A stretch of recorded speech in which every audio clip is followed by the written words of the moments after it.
Dear Mr. Jayden, it is with regret that I must inform you that your employment with the company has been terminated. The reasons behind this decision are not being disclosed at this time, as the focus should be on the resolution rather than the specifics. Reflecting on my impending retirement, a young manager recently assumed control of my department and unexpectedly informed me of my termination. Despite my inquiry into the rationale behind this abrupt decision, he remained unwilling to provide an explanation, leaving me no choice but to accept the situation. Feeling disoriented and compelled to share the unsettling news with my wife, her surprise mirrored my own. Upon returning to the office the following day to collect my belongings, I discovered a disarray that mirrored the chaos of my sudden departure. My name is Isaac Jayden, an ordinary worker at a securities firm. Having dedicated 28 years to this company since joining at the age of 29, I found myself only a year away from retirement. In the final stages of my career, I had begun delegating responsibilities to my subordinates. However, the circumstances surrounding my termination remained shrouded in mystery. As I navigated through the unexpected twists in my professional journey, I couldn't help but wonder about the lack of transparency in the process. As the page turns towards an uncertain future, the events leading to my dismissal linger unanswered. The desire for closure and understanding persists, but for now, I am left to contemplate the abrupt conclusion of a career that spanned nearly 2 decades. Sincerely, Isaac Jayden. I welcomed the opportunity for a respite from my regular work routine, anticipating the chance to dedicate the remainder of the year to internal projects. However, this tranquility was disrupted when a new individual transferred from Tokyo to our department. The branch manager introduced me to this newcomer, and I immediately observed that he was a relatively young employee. Puzzled by the sudden arrival, I couldn't help but wonder why a new general manager had been transferred to our department. The branch manager proceeded to announce the new arrival, introducing him as Dylan, and requested that he introduce himself to the team. As Dylan spoke, he conveyed his recent assignment to our department and his promotion to manager. Despite his youth, he expressed a strong commitment to lead the team effectively, drawing inspiration from the leadership style of his father, who had previously guided the company. His introduction concluded with an optimistic statement about his eagerness to collaborate with everyone. The mention of the surname Dylan triggered a realization in me. This was the CEO's son. It became evident that he had been appointed to a unique position within the department at the young age of 27. The revelation left me contemplating the circumstances surrounding his appointment, and I couldn't help but question who had orchestrated the decision to bring him into our department.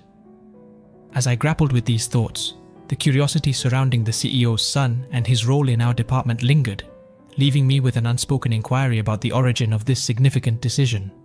"Why is the document in this format? Can you enhance its readability?" I inquired. The predetermined format for this document had been established prior, and I simply adhered to the pre-existing guidelines. While I am indifferent to when these decisions were made, couldn't we consider a revision for improved clarity? My concern is not just personal. I anticipate that my father, the CEO, may also struggle with the document's complexity. Would you present such speeches directly in front of the president? In the event that I were to assume the role of president, inheriting this document, I wouldn't want to navigate through a document that is challenging to comprehend. I urge you to craft documents that capture and maintain attention, acknowledging that my father often alluded to his own role in the company during his speeches. I am aware that the newly appointed manager is the CEO's son, but his demeanor appears excessively arrogant. He routinely delegates tasks without providing adequate guidance and on occasion criticizes outcomes even when they align precisely with his instructions. Attempting to engage in meaningful conversation with him proves challenging as he frequently invokes his father's name. This reliance on familial association hampers open communication and collaborative efforts. It has come to my attention that others share this sentiment, having overheard multiple instances where he referenced his father's name. In light of these observations, I believe it is crucial to foster an environment of effective communication and collaboration. I kindly request a reconsideration of our document formats and communication practices to ensure that they are not only coherent, but also conducive to productive dialogue among team members.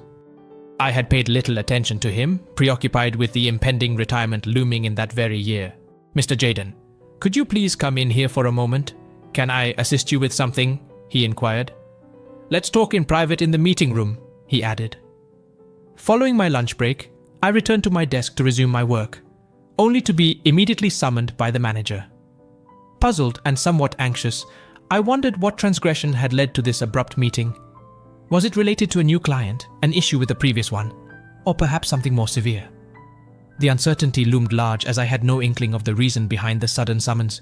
"Sir, am I in any trouble? Is this about something else entirely?"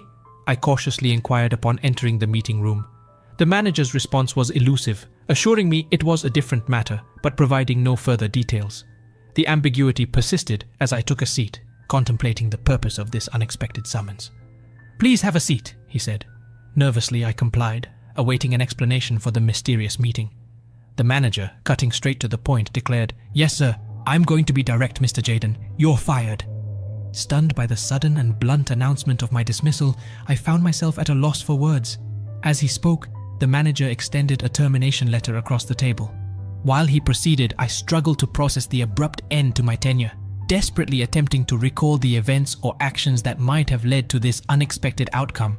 His words seemed to pass through me, leaving me bewildered about my fate. Summoning the courage to question the manager about the rationale behind my dismissal, I managed to vocalize my concerns.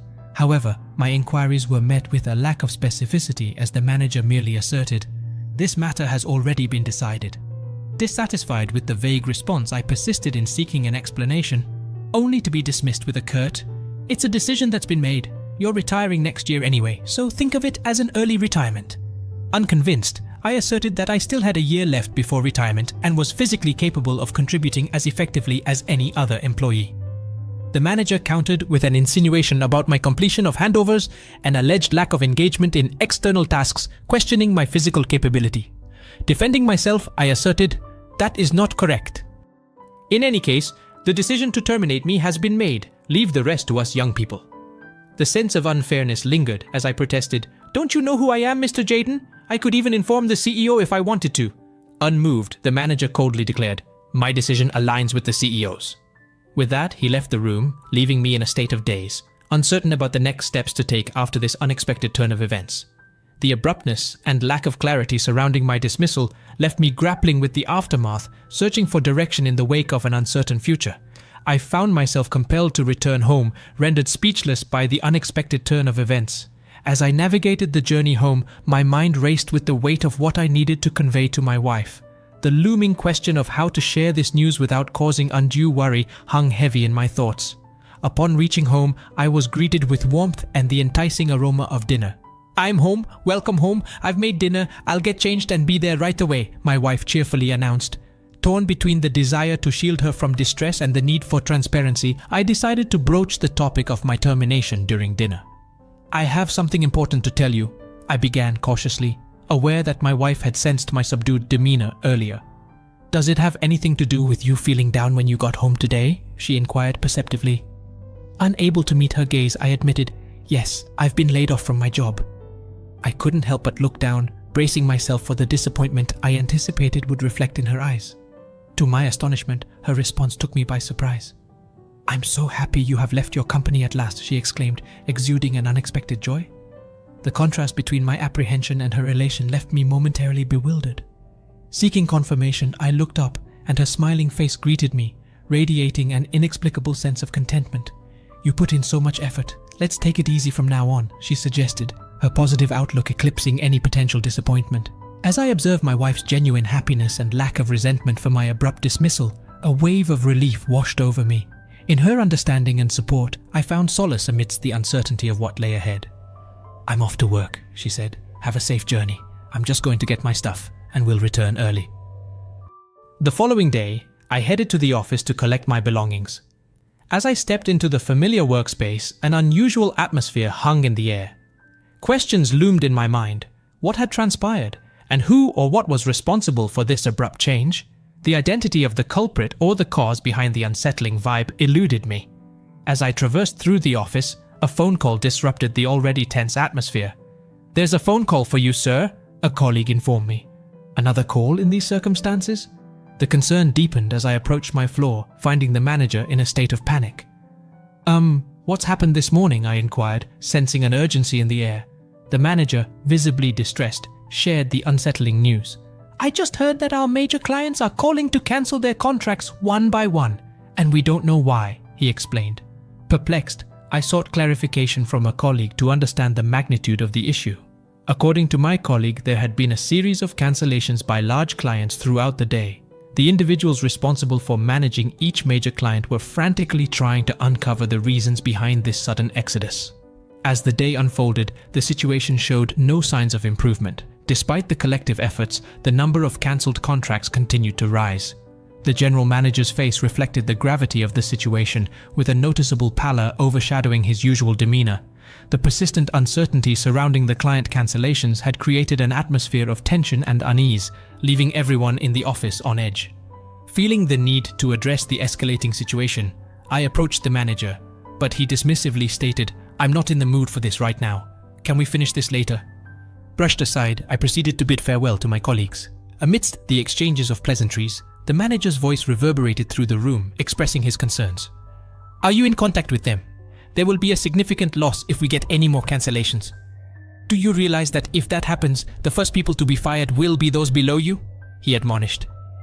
Despite my efforts to reach out to clients throughout the morning, the gravity of the situation was evident. The manager's frustration escalated and he directed harsh criticism at me. "Consider going directly to the company to apologize. You are completely useless. This is why you can't get promoted. Please be more considerate in your work. If you are supposed to be in charge, you don't need to be so harsh." The barrage of reproach continued, leaving me taken aback by the manager's harsh words. Attempting to defend myself, I asked, "What is the problem?" The manager, however, shut down any attempts at dialogue, retorting, "Are you going to talk back to me? Do it after you have solved this problem." The general manager persisted in his tirade, casting blame and reprimands upon his subordinates, switching targets one after the other. The atmosphere in the room became increasingly tense, with the weight of the impending crisis overshadowing any hope for resolution. Under the circumstances, bidding farewell became an impossibility, prompting me to swiftly pack my belongings and head home.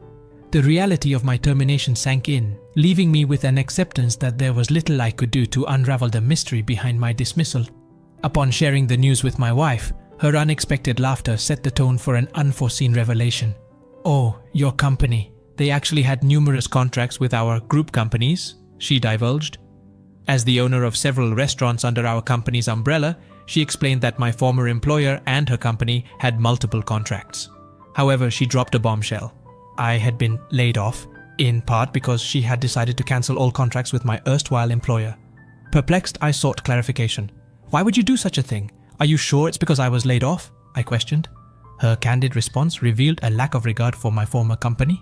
Despite the initial politeness of the salesman, her first-hand experience at the company meetings had left her with an impression of closed-mindedness. Seizing the opportunity presented by my job loss, she made the strategic decision to terminate all existing contracts. The revelation left me astonished, but beneath the initial surprise was an unexpected sense of relief.